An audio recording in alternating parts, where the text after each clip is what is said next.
director del Liberal.com y analista económico. Buenas noches, Jano. ¿Qué tal? Buenas noches, Antonio. Claro, cuando presentamos los presupuestos que hoy se han aprobado desde el punto de vista de su tramitación, para que luego ya sean efectivamente enmendados o no en la fase de ponencia, muchos se preguntan, y aquellos organismos que los han cuestionado, si son reales, a la vista de que, fíjate, hay sectores tan importantes en España, como este del mundo de la hostelería, que está semi-paralizado y en algunos casos paralizado totalmente, no hay actividad económica. Y claro, dices, y ahora te presentan unas cuentas en las que dicen, no, vamos a ingresar no sé cuánto, vamos a ganar no sé cuánto, digo, usted, es que no se corresponde con la realidad lo que ustedes han llevado al Congreso. En absoluto, en absoluto. De hecho, las previsiones del gobierno es un 11% de déficit, mientras que estamos hablando que será probablemente el 13%, cerraremos este año así, y esperan que en 2021 nosotros crezcamos un 9%. Las estimaciones más optimistas, como por ejemplo el Fondo Monetario Internacional, la situaría en torno al 6%.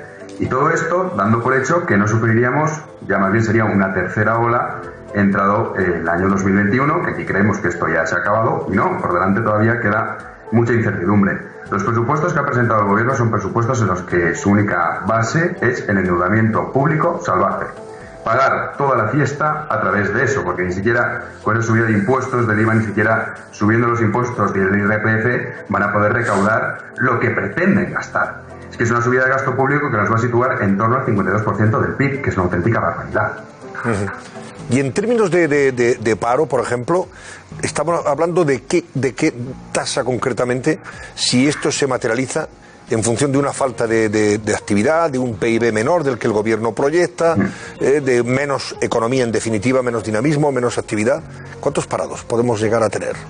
Claro, es que esta es la pregunta del millón, Antonio, y realmente ningún economista, cual yo me incluyo, podemos responderlo. ¿Por qué? Porque estamos en un periodo de incertidumbre. No sabemos qué es lo que va a ocurrir con la pandemia y sobre todo tampoco sabemos qué medidas van a tomar los gobiernos. Si son medidas destinadas al cierre, por ejemplo, de la hostelería, como comentaba muy bien el señor que me ha precedido, pues evidentemente eso lo que va a hacer es aumentar el paro. También tenemos que tener en consideración que son 750.000 personas las que todavía están en ERTE y que muy posiblemente esas personas acaben ocupando, por desgracia, la lista de desempleados. La realidad es que las previsiones del gobierno, que es que el paro va a reducirse en cuanto empiece el año 2021, es desde luego bastante optimista. Lo más probable es que en España nos veamos desgraciadamente por encima de los 4 millones, incluso bordando los 4,5 millones de desempleados en 2021. Bueno, cuando el gobierno ha presentado estas cuentas, especialmente el señor Iglesias, el señor Sánchez e Iglesias, han puesto el acento en la, digamos, transformación del motor económico de nuestro país, de una nueva economía, un nuevo modelo económico. Han hablado de resiliencia, de digitalización, etcétera, etcétera. Pero eso parece que no está muy contemplado en los presupuestos. ¿Dónde se va a destinar para cambiar el modelo económico cuando lo que tenemos que hacer es salvar el actual? Claro. Es que aquí se juntan muchísimos problemas, Antonio. Por un lado está que estos presupuestos son puramente ideológicos.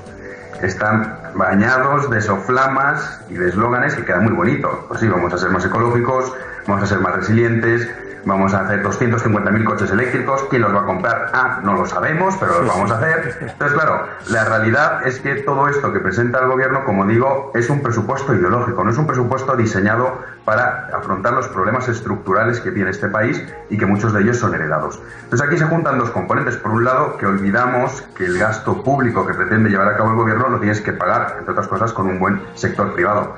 Las 15 millones de nóminas públicas que va a tener que afrontar el gobierno en cuanto ese número de desempleados crezca, no solo es que es muy grave lo que han hecho en el sentido de aumentar el salario de los funcionarios y también de los pensionistas, en esta situación en la cual en el sector privado vamos a sufrir, por desgracia, muchísimo, tanto a nivel de ingresos como también de desempleo.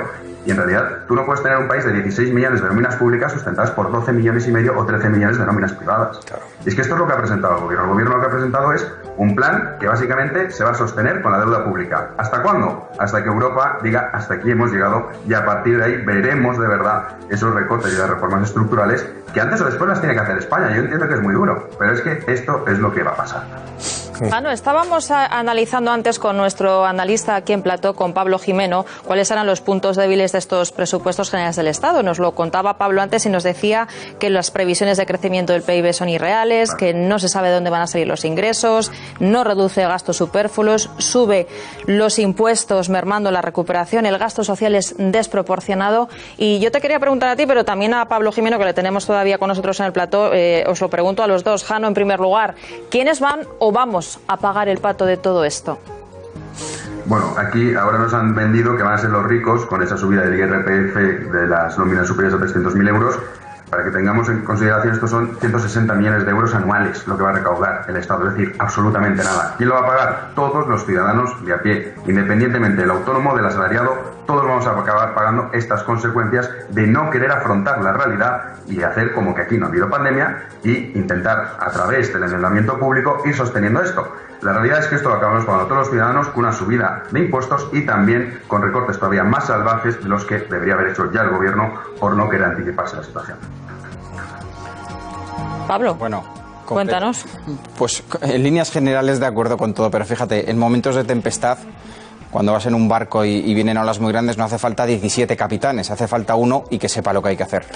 Los presupuestos dejan de ser creíbles en el momento en el que el propio gobierno no sabe qué es lo que va a hacer cada uno de esos 17 capitanes. Esto es lo que estaba comentando antes el representante de la asociación empresarial. Es que en cada comunidad autónoma para la hostelería hay unas normas distintas. Nosotros trabajamos en nuestra consultora con inversores, con empresarios que tienen restaurantes en distintas comunidades autónomas y tienen una normativa distinta para cada uno de ellos. O sea, se están gastando en abogados para entender qué es lo que pueden hacer, cuánto pueden abrir, a quiénes tienen que meter en ERTES y a quiénes no.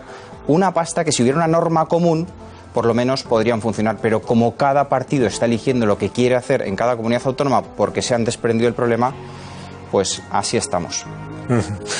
Bueno, pues esto es lo que hay. Gracias, Jano García.